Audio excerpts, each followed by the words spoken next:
వేతనం 18,000 రూపాయలు వెంటనే పరిష్కరించాలి. ఆశా వర్కర్ల సమస్యలు వెంటనే పరిష్కరించాలి. ఆశా వర్కర్ల సమస్యలు వెంటనే వర్ధిల్లాలి. ఆశా వర్కర్ల ఐక్యత. ఆశాలందరూ ఫిక్స్డ్ వేతనం 18,000 రూపాయలు వెంటనే పరిష్కరించాలి. ఆశా వర్కర్ల సమస్యలు వెంటనే పరిష్కరించాలి. ఆశా వర్కర్ల సమస్యలు వెంటనే వర్ధిల్లాలి. ఆశా వర్కర్ల ఐక్యత.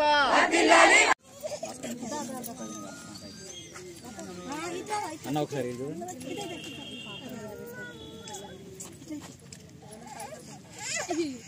రాష్ట్ర వ్యాప్తంగా మన ఎమ్మెల్యే ఆఫీసు కార్యాలయం ముందు మన ఇవాళ వినతి పత్రాలు ఇవ్వడం జరుగుతుంది.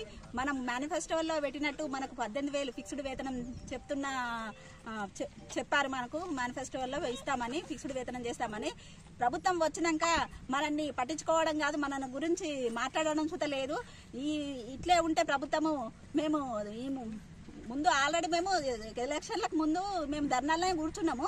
మళ్ళీ అదే ప్రోగ్రామ్ మేము ఫిక్స్డ్ వేతనం చేయకపోతే మేము ధర్నాకు సుత దిగేందుకు ప్రభుత్వాన్ని హెచ్చరిస్తున్నాము. ముందుకు తెలంగాణ రాష్ట్ర వ్యాప్తంగా ఆశా వర్కర్ల సమస్యలు పరిష్కరించాలని రేపు ఫిబ్రవరి నెలలో బడ్జెట్ సమావేశాల సందర్భంగా కూడా ఆశా వర్కర్ల సమస్యలతో పాటు ఈ ప్రభుత్వం ఎన్నికల ముందు మేనిఫెస్టోలో పెట్టినటువంటి నిబంధన ప్రకారంగా ఆశా వర్కర్ల ఫిక్స్డ్ వేతనం 18,000 రూపాయలు ఇస్తామని చెప్పి, అదేవిధంగా ఇతర సమస్యలు కూడా పరిష్కారం చేస్తామని చెప్పి మేనిఫెస్టోల్ని ప్రకటించి సంవత్సరం పూర్తయినా ఇప్పటికీ ఈ రాష్ట్ర ప్రభుత్వం ఆశా వర్కర్ల సమస్యలను పరిష్కరించే దాంట్లో పూర్తిగా నిర్లక్ష్యంగా వ్యవహరిస్తా ఉన్నది.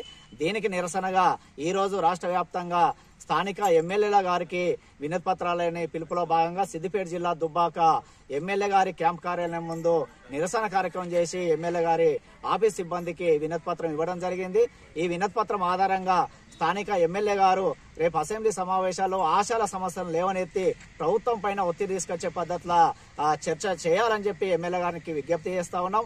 రాష్ట్ర ప్రభుత్వం కూడా వెంటనే స్పందించి అసెంబ్లీ ఎన్నికల కంటే ముందే కూడా ఫిక్స్డ్ వేతనానికి ప్రయత్నం చేయాలి, వీళ్ళకి ఫిక్స్డ్ వేతనాన్ని అమలు చేయాలని చెప్పి సిఐటిగా డిమాండ్ చేస్తా ఉన్నాం. ఈ స్థానిక సమస్యలపై అనేక సమస్యలు కూడా పెరిగిపోతా ఉన్నాయి. ఈ సమస్యల పరిష్కారం కోసం కూడా రాష్ట్ర ప్రభుత్వం అధికార యంత్రాంగం కూడా తగు చర్యలు తీసుకోవాలి. అదేవిధంగా అధికారుల యొక్క పని వేధింపులు పెరుగుతా ఉన్నాయి. పని నిబంధన జాబ్ చార్ట్ సంబంధం లేనటువంటి అనేక రకాల పనులతోటి ఈరోజు అధికారులు కూడా ఇబ్బందులు పెట్టేటువంటి ప్రయత్నం కొనసాగుతా ఉంది. వీటన్నిటికి వ్యతిరేకంగా ఆశా వర్కర్ల సమస్యల పరిష్కారం చేస్తూ ఫిక్స్డ్ వేతనాన్ని అమలు చేయకపోతే రాబో రోజుల్లో ఆశా వర్కర్లతో సిఐటి ఆధ్వర్యంలో రాష్ట్ర వ్యాప్తంగా పెద్ద ఎత్తున ఆందోళన పోరాటాలకు పూనుకుంటామని చెప్పి రాష్ట్ర ప్రభుత్వాన్ని హెచ్చరిస్తా ఉన్నాం.